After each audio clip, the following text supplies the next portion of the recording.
সামান্য কয়েকটা উপকরণ দিয়ে এই যে কটা উপকরণ দেখা যাচ্ছে এই কটা উপকরণ দিয়েই তৈরি হবে আজকে একটা স্পেশাল ব্রেকফাস্ট। সেটা হচ্ছে সবজি ধোসা, যেটা মা বানাবে আজকে। ভীষণ ইন্টারেস্টিং একটা রেসিপি এবং সেই সাথে প্রচণ্ড সোজা একটা রেসিপি। তো চলো রেসিপিটা শুরু করছি।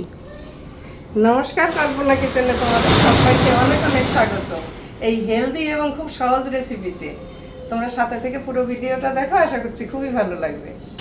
কি বলো তো, মানে প্রত্যেকদিন নতুন নতুন ব্রেকফাস্ট খেতে কিন্তু ভালো লাগে। প্রত্যেকদিন একঘেয়ে মুড়ি, আলু ভাজা, মুড়ি তরকারি, রুটি তরকারি, এই যে লুচি, এই জিনিসগুলো খেতে খেতে কিন্তু ভালো লাগে না, তাই না? লুচি টুচি তো মানে একেবারেই ডেইলি চলে না। তো এই ধরনের একটু আলাদা টাইপের এবং সেই সাথে কত রকমের সবজিতে ভরপুর।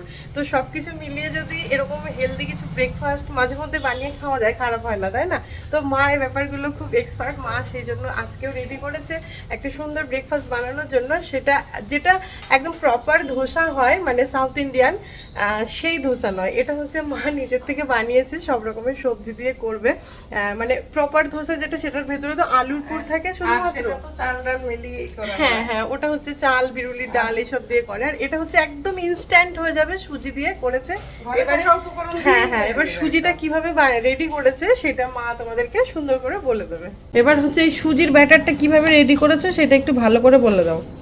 হ্যাঁ, সুজির ব্যাটারটা আমি রেডি করেছি। সুজি নিয়েছি, সঙ্গে নিয়েছি 2-3 চামচ আটা, আর টক দই নিয়েছি, পরিমাণ মতো লবণ দিয়ে একটু অল্প জল দিয়ে এই যে এরকম ভাবে ব্যাটারটা রেডি করেছি। এটাকে আসলে ঘন্টাখানেক আগে রেডি করে মা ভিজিয়ে রেখেছিল, তো তাহলে ব্যাটারটা খুব সুন্দরভাবে ফুলে গেছে।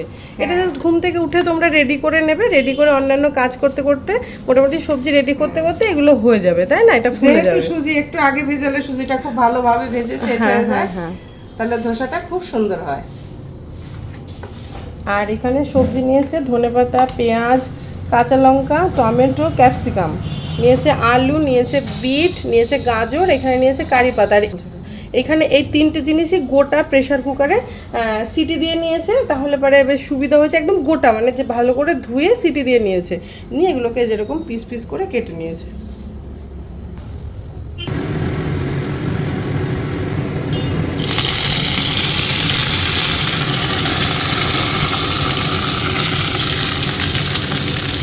তো আজকে কিন্তু শুরুতেই বলে দিয়েছি মা আজকে বানিয়ে খাওয়াচ্ছে আমাদের সবজি ধোসা।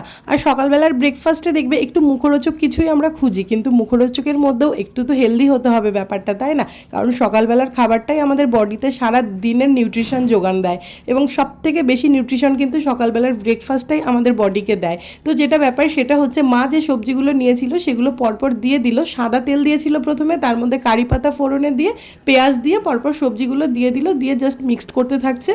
তার মধ্যে নুন, হলুদ, আর এখানে নিয়েছে 1 চামচ মতন জিরের গুঁড়ো, একটু নিয়েছে গোলমরিচের গুঁড়োটা একটু বেশি নিয়েছে, নিয়ে এগুলো খুব ভালো করে মিক্সড করেছে। তোমরা চাইলে এর মধ্যে আরও কিছু মশলা কেউ অ্যাড করতেই পারো, কোনো সমস্যা নেই। তোমাদের টেস্ট অনুযায়ী একটু ধনের গুঁড়োও কেউ দিতে পারো। তো তারপরে মায়ের মধ্যে একটু কাঁচা লঙ্কা কুচি, টমেটো কুচি, তারপরে একদম সবশেষে ধনেপাতা কুচি দিয়ে দেবে। আর বাচ্চারা খেলে অবশ্যই কাঁচা লঙ্কাটা অ্যাভয়েড করে যাবে। গোলমরিচটা দিলে যেটুকু ঝাল হবে ওতেই যথেষ্ট, আর গোলমরিচের পরিমাণটাও কিন্তু কমিয়ে দিতে হবে। তো এটা যখন বেশ সুন্দর হালকা ভাজা ভাজা হয়ে যাচ্ছে, খুব বেশি ভাজা ভাজা এটাকে করা হবে না। তো এটাকে নাড়তেই থাকতে হচ্ছে, কারণ এটাকে না নাড়লে তলায় লেগে যেতে পারে। তো এই যে ভেতরের পুরটা হবে, এটা দেখতে কতটা ইন্টারেস্টিং লাগছে তোমাদের, এটাই মনে হচ্ছে খাওয়া যাবে, তাই না? এটা এমনি প্লেন রুটি দিয়েও খেতে ভালো লাগবে, এটা পরোটা দিয়েও খেতে ভালো লাগবে, বা অনেকে এই সবজিটা দুটো ব্রেড দিয়েও শুধু শুধু খেয়ে নিতে পারো। সবজিটাই এতটা টেস্টি হয়েছে, এর মধ্যে একটু লেবুর রস দিয়ে দিলে আরও একটু চটপটা হয়ে যাবে ব্যাপারটা। মা এখানে ধনেপাতা কুচিটা দিয়ে দিল, আর মাঝখানে যেটা করলো ম্যাশার দিয়ে কিন্তু মা সবজিটাকে একটু ম্যাশ করে দিল। যেহেতু এটা একটা ধোসার ভেতরে পুর হিসেবে দেওয়া হবে, সেজন্য একটু সবজিগুলো ম্যাশ করে দিলে খেতে ভালো লাগবে।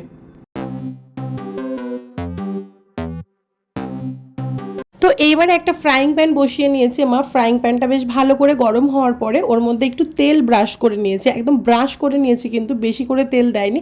তার মধ্যে একটু ঠান্ডা জল দিয়ে দিল, দেখতেই পেলে একই রকমভাবে জলটা ছ্যাঁত করে উঠলো। তারপরে একটা কাপড় দিয়ে ভালো করে মুছে নিল তাওয়াটা। তার ওপরে কিন্তু মা এই যে সুজির মিশ্রণটা যেটা ছিল সেটাকে দিয়ে দিল খুব সুন্দরভাবে, যেরকমভাবে আমরা পাটিসাপটা বানাই বা ধোসা বানাই, সেটা তো জানো, এরকমভাবে দিয়ে দিল। আর যখন এই সাইড থেকে দেখো একটু পোড়া পোড়া ভাব মানে হয়ে আসছে তলা থেকে মনে হবে, তখন সাইড থেকে একটু হালকা সাদা তেল ব্রাশ করে দিতে পারো। আর বাচ্চারা খেলে অবশ্যই ঘি বা বাটার দিয়ে করবে, কারণ ঘি আর বাটার বাচ্চাদের জন্য ভীষণই ভালো, ভীষণই হেলদি ঘি বাটারটা। তো ঘি বাটার দিয়ে করলে এটা টেস্টও আরেকটু ভালো আসবে। আর বড়রা খেলে তো হালকা সাদা তেল, মানে যতটা কম দেওয়া যায় তেল, যেহেতু হেলদি ব্রেকফাস্ট বলছি। তো এরকমভাবে মা চটপট করে সব বানিয়ে নিচ্ছে আর আমরা এক পাশ থেকে খেতে থাকছি। আবার ঢুকে যাবে ডাইনোসরটা, তখন কি হবে? কটু হয়ে যাবে। অনেকটা দিয়ে কেমন খেতে?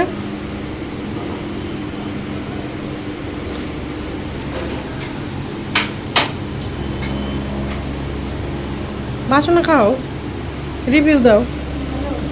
হ্যাঁ, না খাই।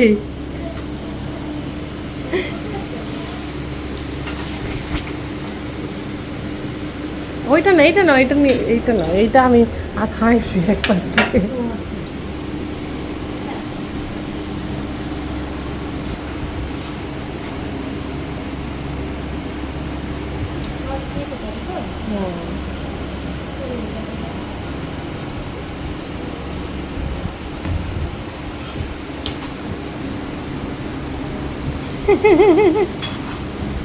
ভালো ভালো, টেস্টি। তোমার ভালো লাগলো? চকলেটটা কেমন টেস্টি? দারুন।